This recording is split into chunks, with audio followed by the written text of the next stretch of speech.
And you mentioned Simmons, the Scott Russell Sanders, and you mentioned his book, A Private History of Awe, in one of your essays, which I marked to look up because I'm not familiar with that.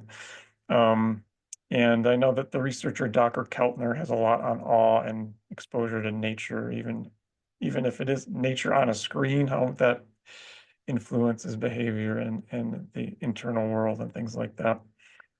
Um, so yeah, like how do you maintain that kind of healthy sense of awe in day-to-day life where you're just you're able to kind of stay tuned with that because it is so easy to push that aside, get stuff to do, tasks, progress to be made. Is it, yeah, is it intentional, natural? Like, how do you keep that connection with awe? Yeah, I think the answer is yes. It is intentional and it's natural. I think it's a question of focus. I think we can find awe anywhere we look, if only we look for it. I feel that way about beauty, and really, you could almost say those are interchangeable terms. So, when I'm walking the dog in the morning, is it the sun rising over the Rincon Mountains? Is it a desert willow flower that's dropped on the sidewalk? Is it the dew glistening in the little pocket park grass? Yeah. Is it, as in the essay you referenced, which is titled Stopover, being within nearly an arm's length of, 1,000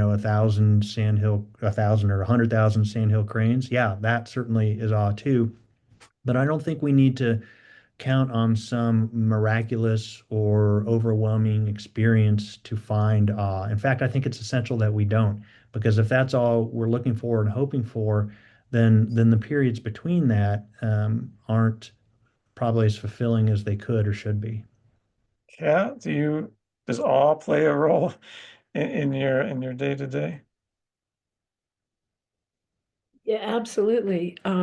And I think that the subtitle of The Last Cows, which, I'll show it right here, is on ranching wonder and a woman's heart. And wonder and awe are, similar, the same, whatever. Um, and joy. So I look at all those. I mean, I look at the ideas of those and wildness and wild and what those words mean and what the experiences are. And I just feel lucky because I'm surrounded by, I mean, like Simmons said, it can be the simplest thing, which is, just I just watch the horses, and who is like the dominant gelding. He just flicks his ear and everybody else moves. And I just love to watch that kind of stuff. And it fills me. And it can be, I don't know, the colors of the leaves falling, the wind, the way the rain comes, the patterns of the rain flow down the driveway, all of it is, I guess, awe-inspiring. And I don't know, I haven't lived in a city for 50 years. So I don't know how that would be for me, I I just I haven't. I live where the veneer between inside and outside is as thin as it can be. Um and so awe is all around me. I don't know. I don't know what it would be. Yeah. When yeah, yes, I wouldn't thrive in a city. You know, so Kat, I love that term veneer, thinking about that, whether it's you're in a very rural or wild place or even in the city. That's such a lovely, um, well, it's more than metaphor, right? But it's so lovely. thank you. Yeah, I do want to read a quote. Um, but I do want to ask about the beer essay, Simmons. So that was one of the intriguing pieces. Um, so yeah, I think a little while ago you were referring to like, would this fit in this collection? It seems a little different. So I guess what was the impulse to include that essay? I think it does fit and it does it does connect, at least to my eyes.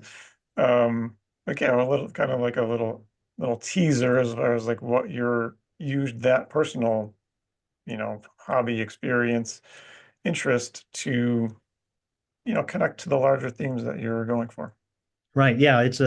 So the Biter on Tap is a personal history of craft brewed beer, is how I think of that. And it fits really because, again, we can have a wide array of essays now in any book, really.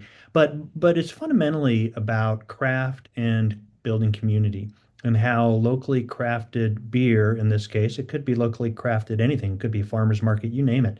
It could be beef, whatever, how that brings the community together because it's authentic to the place, literally in its flavor, but also in the people who come there and enjoy that together. And also, I just really like craft brewed beer. And the other thing is, and a lot of my essays, I hope you found have this. It's deeply researched, and research is a critical part of much of my writing. And so it's so fun to explore the history of beer. Did beer really come before bread? Did beer really come before civilization itself, which was founded so that you could have grains to create beer?